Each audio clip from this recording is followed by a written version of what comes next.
сақалда періштелер болады, рас па? Рас. Періштелер болады, Иә. Менде қазір періштелер жоқ қой сонда, Жоқ, енді сіз жақсы амал жасасаңыз жаныңызда тұрады, бірақ сақалыңызда, жүзіңізде болмайды да. Сақалды, мысалға, сіздікіндей етіп қою керек па, әлде сақалды былай өсіру керек па? Осы жағына тоқталған дұрыс сияқты. Қазір жастардың бәрі былай өсіріп алады. Негізі сақалды үлкендеу қою керек.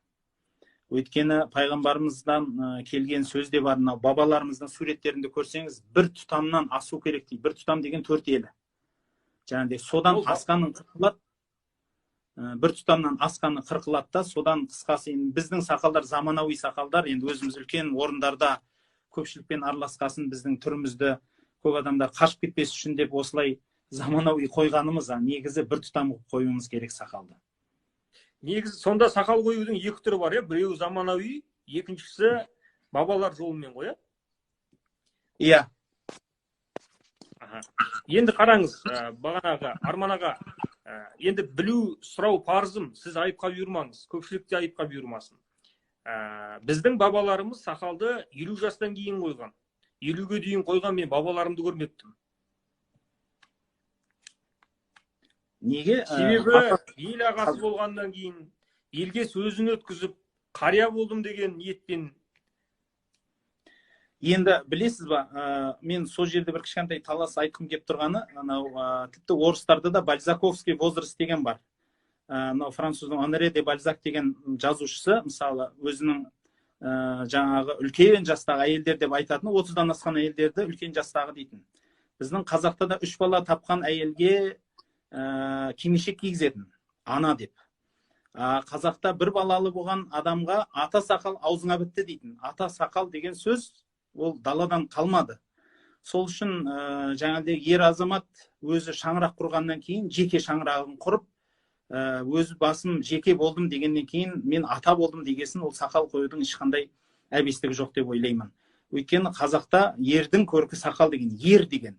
Ердің ағасының көркі сақал демеген, ердің көркі. Ердің жасы қай жас дегенде 12 жастан бастап болатын бала 13-інде баспын дейді, болмайтын адам 30-ында да жаспын дейді.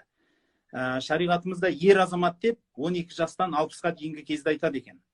Сондықтан ер жігіттің намысы деген сияқты ер жігіттің сақалы да өзінің көркі болғандығы үшін ер азаматқа ол жарасымды нәрсе. Мысалы, қазіргі кезде біреулер спортпен айналысады.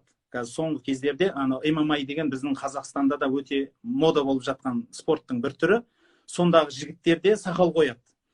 Одан сұрастырсам, шынымен сақал адамда тестостеронды көбеюіне себеп болады екен. Жаңағыдай тестостерон адамдағы ер азаматтың ерлік гормондарының бірі. Жаңағыдай сосын бір жағы былай енді анайлау айтсақ, жүнділеу болса еркек, сәл анайлау болса, ол таза еркек сияқты көрінетіндігі, аздап өзінің бір жаңағыдай бір қодарлау болып көрінетіндігі, бір өзіне брутальность деп айтамыз енді қазіргі тілде. Сондай бір әсемдік мода болып жатқандығынан. Ал енді біздің бабаларымыз баяғыдан батыр болған. Енді сақал қою брутальность болса, онда неге қоймасқа? Сондықтан мен енді оған арнайы бір жас деп ойламаймын. 50-ден кейін дегенге мен келіспеймін, оған дәлел жоқ деп ойлаймын. Өйткені кітаптан дәлел айтпай, жай алып қашты сөздер деп ойлаймын. Өйткені ердің көркі сақал деген мақал ол бар, тұр ол.